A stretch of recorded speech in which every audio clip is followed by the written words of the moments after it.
Familia, amigos, Dios les guarde, Dios les bendiga. Gracias y paz para ustedes. Hoy podemos ver y entrar en el capítulo 11 del libro de San Juan. Podemos ver que este libro, a medida que nos va llevando, parece una montaña. Y cada vez que nos lleva a un nivel más alto, y un nivel más alto de poder conocer y todo aquel que vive y cree la presencia del Señor. Y que usted hoy pueda tener un corazón dispuesto de como orábamos hoy en la reunión de la iglesia, en una de las alabanzas, estar a tus pies. También yo leí algo ayer donde decía que los hombres son grandes cuando están de rodillas. Entonces yo le invito a que usted está. Le dé gracias a Dios, que su palabra sea la que nos hable, su palabra sea la que nos guíe.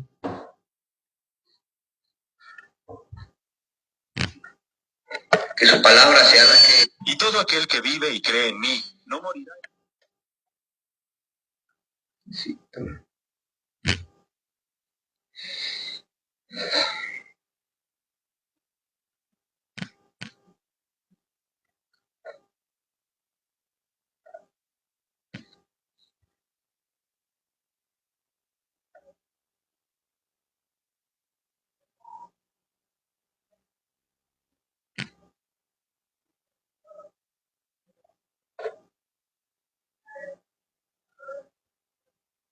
Entonces, como le estaba diciendo, es que estaban viendo aquí el link de la enseñanza.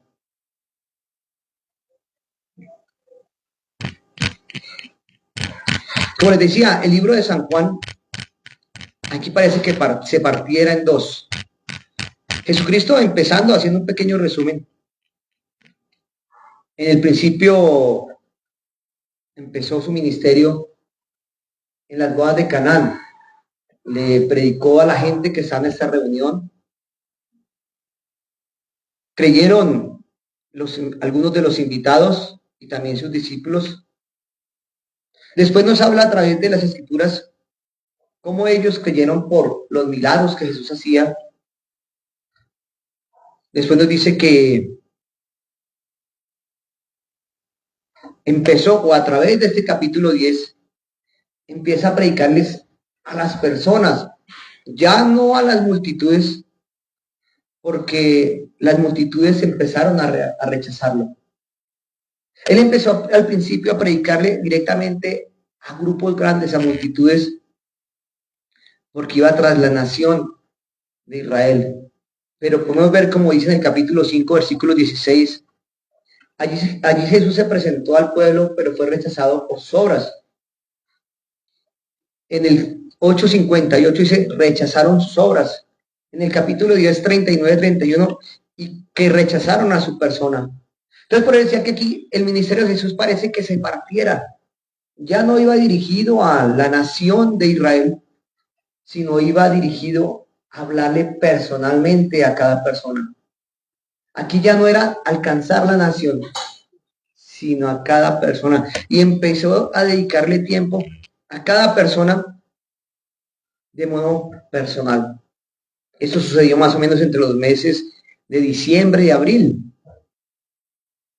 Y como le decía, a medida que usted haciendo el libro de San Juan, parece que usted fuera subiendo una montaña y cada vez va subiendo más en el crecimiento de conocer a Jesucristo. Mire lo que él expresaba en Juan 20:31, dice, hizo además Jesús muchas otras señales en presencia de sus discípulos, las cuales no están escritas en este libro. Pero estas se han escrito para que creáis que Jesús es el Cristo, el Hijo de Dios, y para que creyendo tengáis vida en su nombre. Aquí ya este mensaje, el apóstol Juan lo está dirigiendo ¿a quién? A nosotros, donde se le da el reconocimiento al Señor Jesucristo por sus obras, para que usted y yo podamos entender. Pero el mismo apóstol Juan nos lleva al principio del capítulo 1, versículo 14, dice, en el principio era el verbo y el verbo era con Dios y el verbo era Dios. Dice, y el verbo se hizo carne y habitó entre nosotros. Aquí podemos decir que Jesucristo caminó entre nosotros como hombre, y esta tesis la respalda aquí la Biblia, pero los judíos lo rechazaron de que él fuese el Hijo de Dios. Entonces Jesús ya más adelante le dice, crean en las obras que yo hago. Y la pregunta máxima para la gente sería, y para usted como iglesia, y usted que nos está yendo por las redes, ¿la iglesia tiene la autoridad de resucitar? No.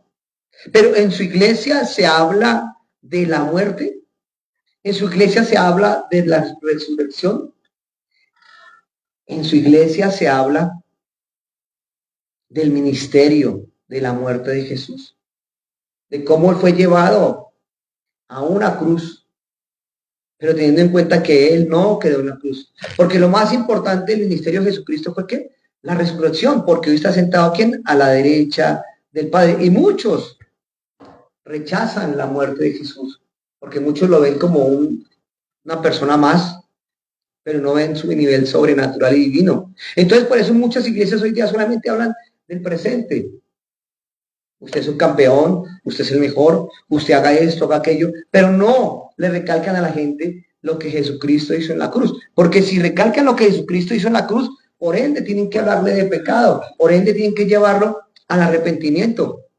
Porque hasta ese momento del arrepentimiento de Jesús en la cruz nos lleva a que nosotros nos arrepintamos y reconozcamos que Él es el Señor, el que quita el pecado del mundo y que su vida dio ¿qué? Para perdonarnos. Y por eso, mis hermanos, ese es el gran beneficio de la vida de Jesús, su muerte y su resurrección para darnos una vida y una vida eterna. Podemos ver que Jesucristo le da vida eterna a esas personas que ama, a esas personas que él reconoce en su resurrección, en su vida y su muerte. Entonces, por eso hoy en día muchas iglesias hablan solamente argucias, falsedades y pretensiones para que sus adictos estén solamente conformes de estar haciendo lo que están haciendo. Y por eso podemos decir que a través de la muerte, cuando Jesús sanó a los enfermos, solamente sanó su cuerpo físico. Pero cuando Jesús levantó a los muertos, el cuerpo fue el que fue resucitado. Pero las religiones le prometen a las personas solamente el presente, pero no les prometen nada del futuro. Y por eso la Biblia le habla a usted del pasado, del presente y del futuro. Y por eso él decía, yo soy el principio del fin, el alfa y el omega. Eso es como si a nosotros nos montaran en un avión y el piloto solamente supiera despegar. ¿Cómo sería este piloto tratando de aterrizar? Así pasa cuando la persona está sin Jesucristo. Y a la gente se le da una esperanza falsa, pero no se le habla de la resurrección de los muertos. Y para que podamos entender eso, acuérdese, en los evangelios habla de una niña a la que Jesucristo resucitó, tenía 12 años. Podemos hablar de un joven, tenía más o menos 17 a 18 años, que era llevado al cementerio cuando se encontraron con Jesús y Jesús también lo resucitó. Entonces encontramos también este caso en Juan 11, la muerte de Lázaro. Pero aquí podemos ver que no es una resurrección, sino es una reposición o volver a la vida. Porque la resurrección solamente va a existir en el momento que Jesucristo venga. Ahí va a ser la resurrección, cuando dice que los muertos se levantarán con él. Eso lo veremos más adelante. Y podemos ver, mis hermanos, que la resurrección como tal no es un evento que aún no se ha cumplido. Y el apóstol Pablo lo expresaba en 1 Corintios 15, versículos 42 al 44. Se siembra en corrupción, se resucitará en incorrupción, se siembra en deshonra, se resucitará en gloria, se siembra en debilidad y resucitará en poder, se siembra en cuerpo animal, se resucitará en cuerpo espiritual.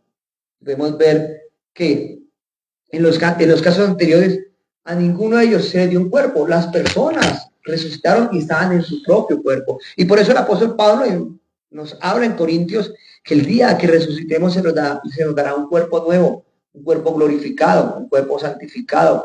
No tenemos mancha, no habrá enfermedad, no habrá rencores, no habrá odios. Y por eso dice que Jesucristo es el fruto, la primera primicia de eso. Y aquí podemos ver lo que dice Pablo en 1 Corintios 15, 23.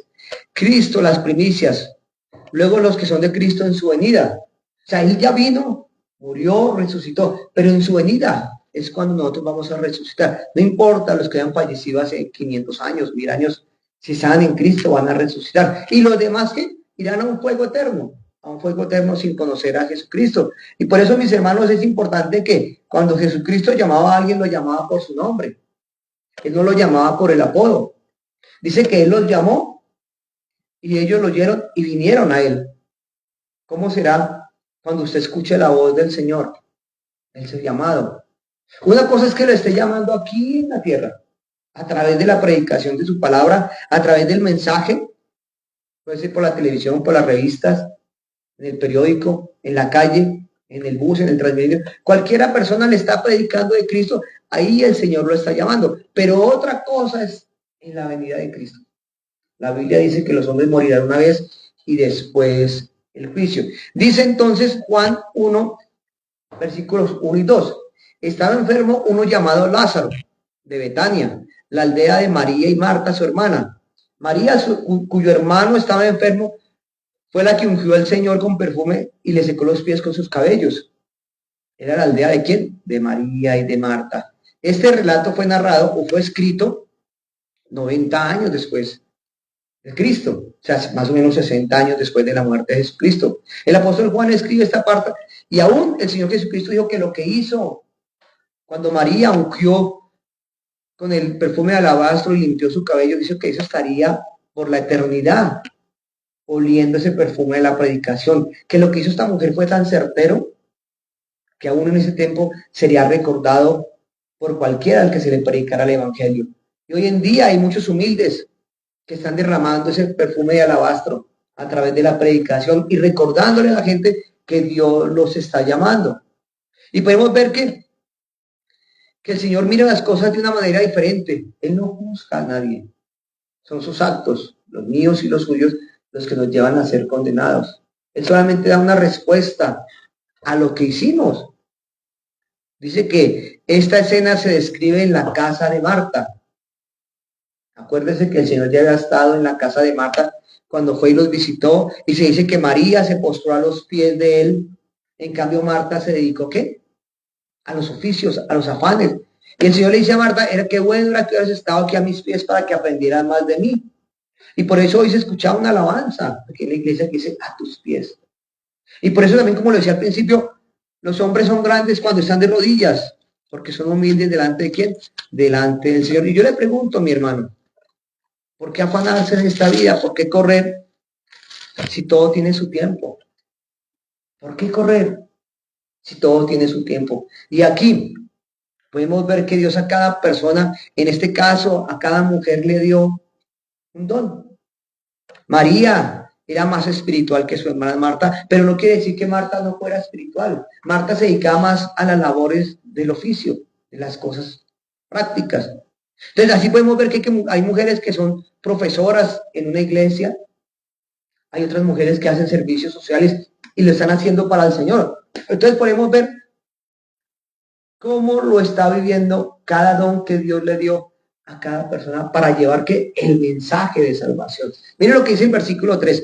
Enviaron pues las hermanas a decir enviaron pues las mujeres a decir a Jesús, Señor, el que amas está enfermo. Estas mujeres eran humildes. Ellas no fueron a decirle, venga, pero usted que es el mejor amigo de Lázaro, mire qué tal, que mire, ellos no le hicieron ninguna demanda, Señor, solamente le podemos decir que mi hermana no está enfermo, al que tú amas está enfermo. Pero Jesucristo, ¿qué hizo? Se quedó tranquilo. Ellos no lo confrontaron a través del mensajero de que tenía que correr. Entonces, Señor, el que tú amas está enfermo. Y por eso para nosotros hoy en día, muchas personas se ven obligadas en sus oraciones a exigirle a Dios.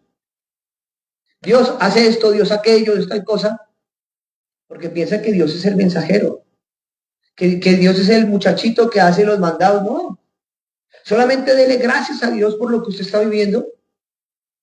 Y por eso estas mujeres le dijeron, Señor, al que tú amas está enfermo. Ellas llevaron la necesidad de una manera u otra al Señor.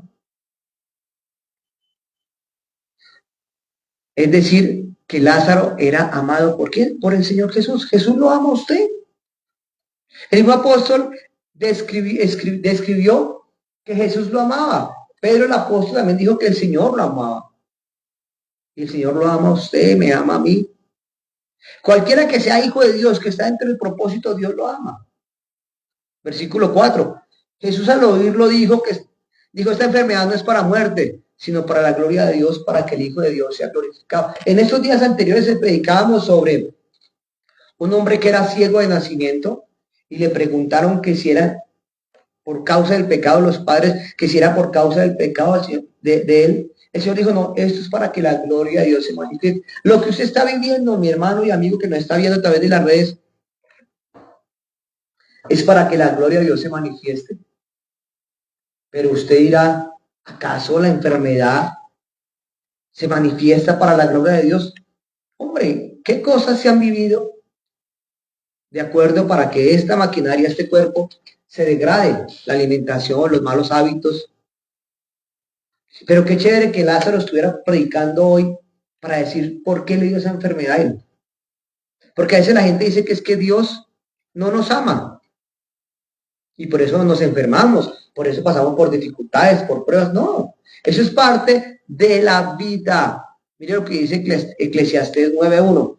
Ciertamente me he dado de corazón a todas estas cosas para poder declarar que los justos y los sabios y sus obras están en las manos de Dios.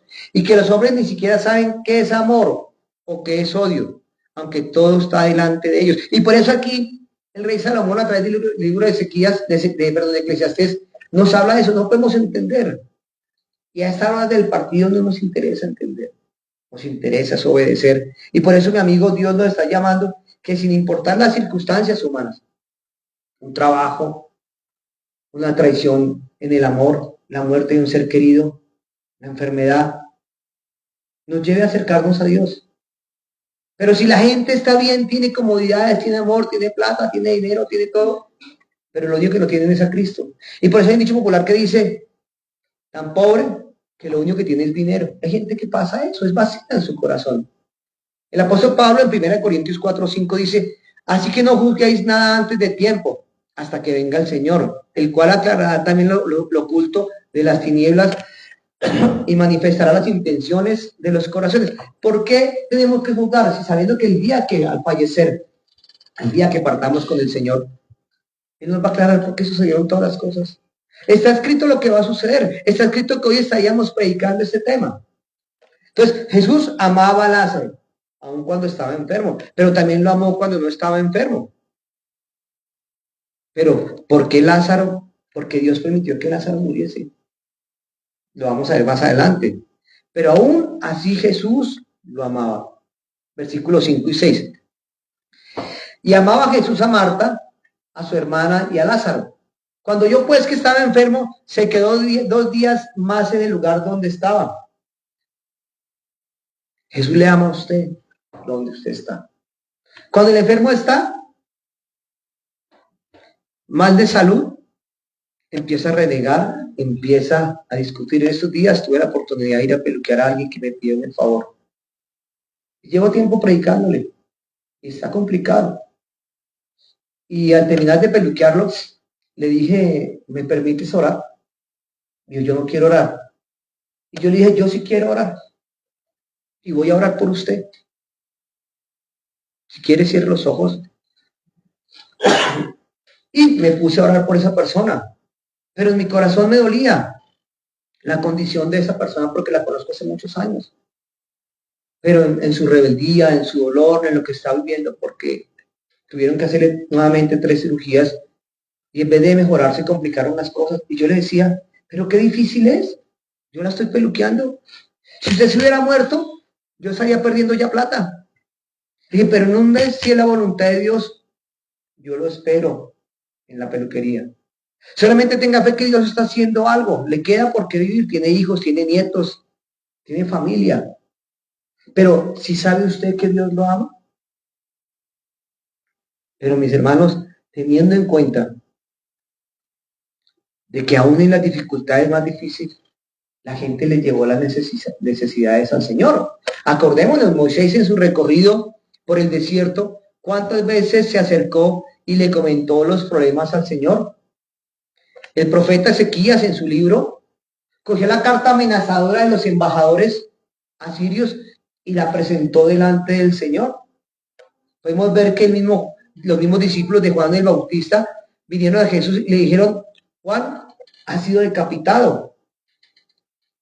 O sea, siempre tenemos que ir, Dios, está pasando esto, Dios, ayúdenos con tal cosa, ayúdenos con tal otro en su infinita soberanía y su misericordia.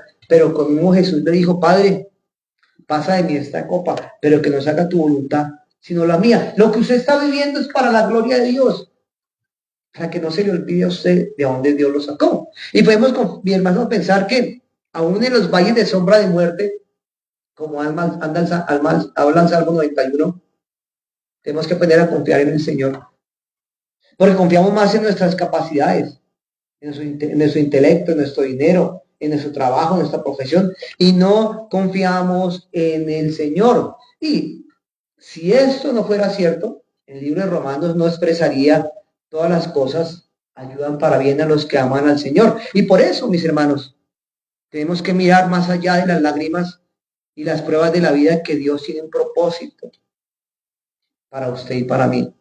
Esta enfermedad no es para muerte, sino para que la gloria de Dios se manifieste, se lo dijo a estas mujeres. Y tenemos que aprender nosotros que nosotros no somos el centro del universo. Mi familia no es el centro del universo, mi trabajo no es el centro de la iglesia. Aún la iglesia no es el centro de la iglesia. Colombia no es el centro de la iglesia. El centro tiene que ser ¿quién? El Señor Jesucristo. Y mis hermanos, Él tiene un propósito con usted. Y ese propósito no va a dejar de cumplirse. El diablo se puede espelucar, puede hacer todo lo que quiera. Pero si usted está dentro de la voluntad de Dios, ese propósito se va a cumplir tarde o temprano. Usted va a poder ver la gloria del Señor. Pero aquí podemos resaltar que Jesús los amaba. ¿A quién? A Marta, a María y a Lázaro.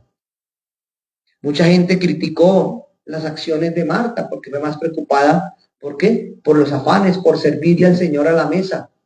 Mas María fue y se postró a sus pies.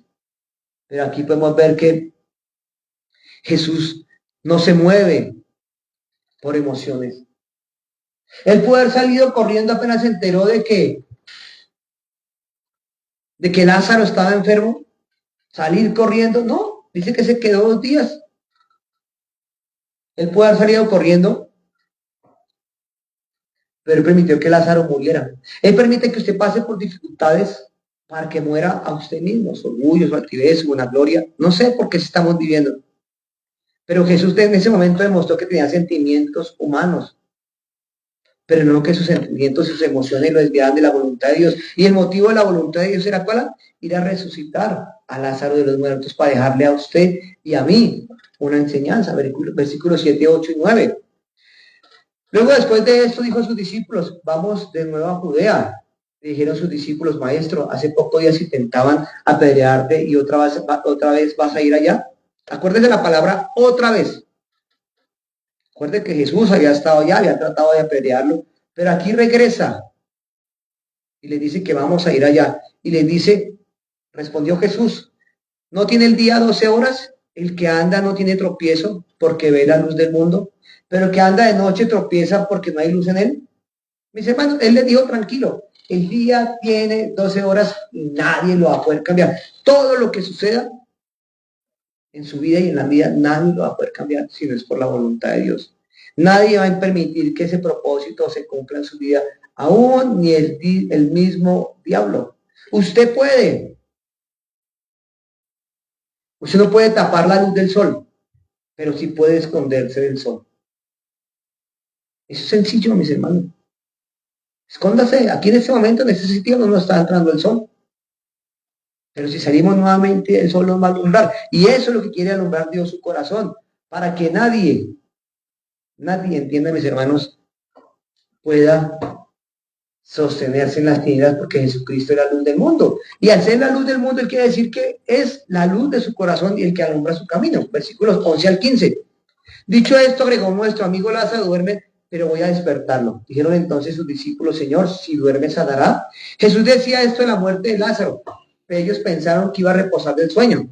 Entonces Jesús les dijo claramente, Lázaro ha muerto, y me alegro por vosotros de no haber estado allí, para que creáis, pero vamos a él. Ellos no entendieron de que Lázaro estaba muerto, sino que estaba dormido. Entendían de que si al estar dormido el alma estaría descansando. Por eso cuando usted se acuesta, su cuerpo físico descansa, pero su alma, su espíritu sigue viviendo, sigue en acciones. Y por eso es que a veces soñamos cosas, porque las emociones, la parte espiritual es la que se mueve, pero su cuerpo físico está reposando. Entonces el cuerpo del creyente reposa. pero el espíritu va a estar con el Señor. Y así pasa cuando la persona muere. La persona muere, lo enterramos, se crema, pero el espíritu sube ¿qué? A la presencia de Dios. Es lo que dice 2 Corintios 5:8. Estar ausente del cuerpo es estar presente al Señor. 1 Corintios 15:20. Jesús fue llamado las primicias o primeros frutos de aquellos que duermen. El que tiene ya su cuerpo glorificado. El creyente al morir va inmediatamente para estar con el Señor, pero su cuerpo duerme hasta el día de la resurrección, cuando el cuerpo sea resucitado. El cuerpo solamente es una vasija donde se guarda el espíritu. Pero yo le hago una pregunta. ¿Usted tiene miedo de dormir? Yo le decía a esa persona, ¿qué día? Usted tiene miedo. Descanse en Dios, hable con Dios, póngase cuentas con Dios. Puede que siga viviendo 10, 15, 20 años más, porque es joven. Que no, que quería morirse, bueno, pero está seguro que quiere morirse. Porque no aguantaba su dolor, su malestar. Dije, pero está preparado para morir. Y si no es el tiempo de Dios, no que Dios va preparando su corazón y el mío para el día de su venida. Y por eso el día que al morir solamente entramos en un sueño, para que el día que el Señor venga, despertemos en un cuerpo glorificado. Eso lo puede encontrar usted en el libro de Corintios. Entonces, por eso, mis hermanos, al ver y entender de que el Señor, lo que Él empieza, Él lo termina. Y la resurrección es una realidad. Y tiene que tener en cuenta usted, mis hermanos, de que ¿dónde va a renunciar? Perdón, ¿dónde va a resucitar usted después de morir? ¿En el cielo al lado de la gloria del Señor? ¿O en un infierno apartado de Cristo? Donde dice que así será el lloro y crujir de los dientes. Entonces, mis hermanos, si usted ve en este momento que la muerte está cerca, aunque no lo sabemos en qué momento le llega a uno, porque la persona le puede dar un infarto así y ahí quedó, tendría tiempo de arrepentirse. Primera Tesalonicenses 4, 13 al 15 dice, 13 y 14 dice, tampoco queremos, hermanos, que ignoréis acerca de los que duermen, para que no os entristezcáis como los otros que no tienen esperanza. Porque si creemos que Jesucristo murió y resucitó, así traerá Dios con Jesús a los que durmieron con él. Aquí está hablando que Jesucristo vendrá por los que ya están durmiendo. Cuando usted y yo al morir vamos a dormir, dice que mismo Jesús vendrá y nos recogerá. ¿Usted puede tener esa esperanza? Yo tengo claro, yo pensaba alguien qué día. Sí, me dolería o me impactaría en ese momento dejar a mi esposa, a mis hijos y muchos sueños que me gustaría conquistar. Pero como el mismo apóstol Pablo lo decía, para mí el morir es ganancia. Y él lo explicaba por qué el morir, porque si al morir estaba en la presencia de Dios, pues se acababan los problemas, las dificultades, todas las cosas, la persecución que vivía, la cárcel en la que vivía. Dijo, pero si el vivir es ganancia, me quedo acá. ¿Por causa de qué? Del Evangelio. Versículo 16. Dijo entonces Tomás, llamado el Didimo, a sus condiscípulos, ¿vamos también nosotros para que muramos con él? Podemos ver en la Biblia que Tomás era un hombre negativo, un hombre que siempre decía tristezas, un hombre que no podía nada bueno, sino a todo le buscaba un problema negativo y creía que iba a morir con Jesús. Él ya se montó su película que iba a morir también. Entonces, no que nos van a ir a matar, entonces camine para allá. No, él tenía una mente tan tremenda y así nos sucede a nosotros. Vemos más los problemas y las dificultades que lo que Dios puede hacer con nosotros. Pero aquí Tomás estaba hablando en serio. Así como cuando Pedro le dijo, Señor, yo moriré por causa tuya, Señor. Yo nunca te negaré. Y después, ¿qué lo hizo? Lo negó. Y así nos pasa a nosotros, mis hermanos. Hablamos antes de pensar. Versículos 17 y 19. Llegó pues Jesús y halló que hacía 4 días Lázaro estaba en el sepulcro. Betania estaba cerca de Jerusalén como a 15 estadios. Y muchos de los judíos habían venido a Marta y María para consolar a sus hermanos. ¿Dónde estaba? Cerca a Jerusalén. Se dice que la familia de Lázaro, sus hermanas, era una familia de poder económico bueno. Versículos 20 y 22. Entonces Marta, cuando oyó que llegaba Jesús, salió a contarlo, pero María se quedó en casa. Aquí fue lo contrario. Marta salió desesperada y María, la espiritual, se quedó en la casa, digamos que haciendo oficio. Marta dijo que Jesús apenas lo vio. Se encontraban a las afueras de la ciudad, de la vereda. Marta dijo a Jesús, Señor, si hubieras estado aquí, mi hermano no había muerto. Digamos que ahí como que lo confrontó. Pero mire lo que sigue que le dice Marta después. Pero también sé ahora que todo lo que pidas a Dios te lo dará. Vea cómo esta mujer ya conocía quién era su Señor. Marta era de un carácter agresivo, era una mujer emprendedora de acción, no podía estarse quieta.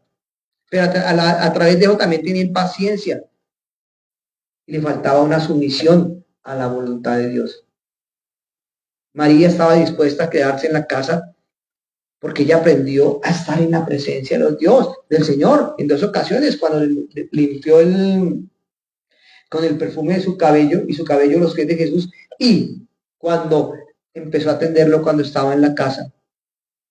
Pero aquí Marta quiere decirle, ¿por qué? Pero le dice, sé que ahora todo lo que pidas a Dios te donará. Entonces, ¿usted le está pidiendo a Dios en el nombre de Jesús? Si todo lo que Dios le pide al Padre se lo va a conceder. La cuestión es de que usted sepa orarle al Padre. Podemos decirle a Marta, Marta, es que no te das cuenta que Él es el mismo Dios. ¿No te das cuenta que un día tú le hiciste tremendo sancocho de gallina al Señor y lo atendiste y no reconociste que era el Señor? Porque ya estaba preocupada de los afanes de la vida.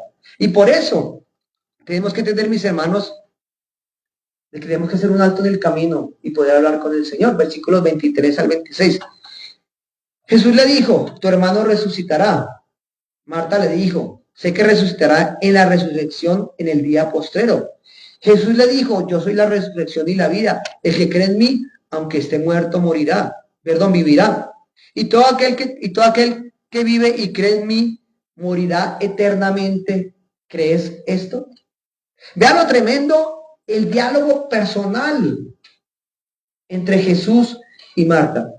Marta sabía de que era una resurrección el día postrero. ¿Y eso dónde lo aprendió? Leyendo el Antiguo Testamento.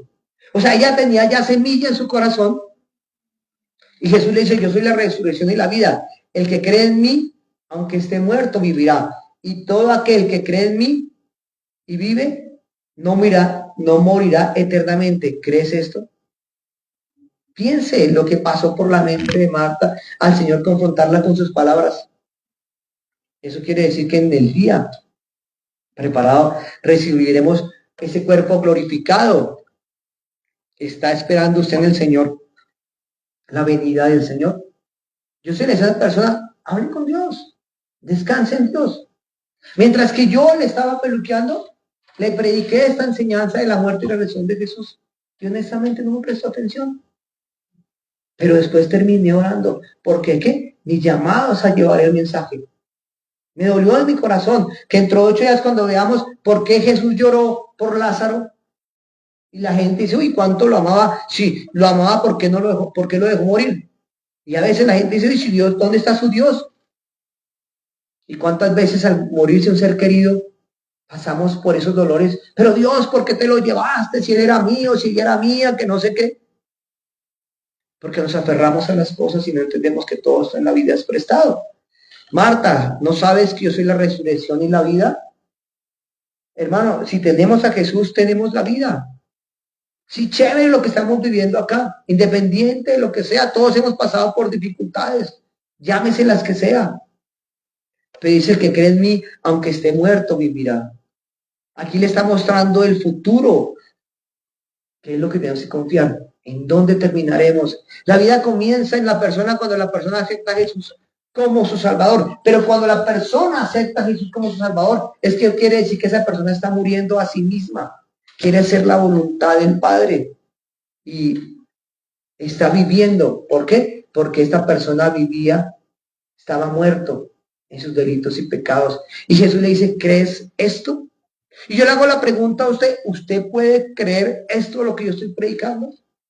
Yo estoy solamente haciendo lo que me corresponde, predicar un mensaje de que hay una vida después de esta vida física. Pero el intermedio, ¿cuál es? La muerte. Versículo 27. Le dijo, sí, Señor, yo he creído que tú eres el Cristo, el Hijo de Dios, y que has venido al mundo. Aquí Marta expresa lo mismo que que Pedro dijo en otra ocasión, yo he creído, yo creo. Y ahí donde vienen, mis hermanos, para estar cerrando. ¿Usted comprende que Jesús es el Mesías? ¿Usted comprende que Dios, a través de Jesús, es el Salvador, el que nos librará de la muerte? Entonces yo le invito a que donde usted está, incline su rostro y dele gracias a Dios por lo que está viviendo. Que si hoy tiene que morir, mi hermano, tenemos que morir el orgullo, la altivez, el pecado, la vanagloria, qué sé yo no sé qué está viviendo en su corazón, pero Jesús sí conoce qué hay en su corazón. Y ahí es donde se nos demanda eso. ¿Puedes creer esto? ¿Puedes creer que yo he venido al mundo? ¿Tú puedes creer que yo soy el Cristo, el Hijo de Dios? Ahí está la diferencia. Cuando usted tiene el poder de entender esa parte, mis hermanos, es cuando usted dice, soy un hijo de Dios y sé que Dios me ama. Aunque la misericordia de Dios nos ha tenido desde un principio. La Biblia dice desde un principio de que mi embrión vieron tus ojos. Usted está en el vientre de su madre creciendo cuando Dios lo estaba formando. Pero es que, mis hermanos, desde que se nace, se está expuesto a la muerte. Y el enemigo está trabajando a que usted muera antes de tiempo. Lo lleva a cometer errores que atentan solamente contra su vida. Y por eso, mis hermanos, es el tiempo de hacer un alto en el camino. Señor, te damos gracias por este tiempo, por tu amor, tu fidelidad y tu misericordia. Te pedimos, Señor, que perdones nuestro pecado, perdones nuestra maldad. Señor, sabemos que tú tienes un propósito con nosotros. Ayúdanos a cumplirlo, Señor. Que así como Jesús vino a esta tierra, Señor, al hacer tu voluntad, y en la Biblia escrito está que el hacer tu voluntad es lo que me corresponde, ayúdame a hacerlo, Señor. No es en mis fuerzas, sino el poder del Espíritu Santo. Y hoy te pido, Espíritu Santo, ven a mi vida, Espíritu Santo. Dergúyeme de pecado, de juicio y de justicia. Yo quiero morir a las obras de la carne y quiero vivir una vida espiritual guiada por la palabra de Dios. Señor, bendice esta semana. Bendice a las personas que no pudieron venir. Bendice a los que están aquí en la iglesia. Bendice a los que están viendo a través de las redes. Que ellos puedan tener un encuentro personal contigo, Señor. Y que puedan comprender que tú eres Jesucristo, el Mesías, el Salvador. Bendiciones para todos, se les ama.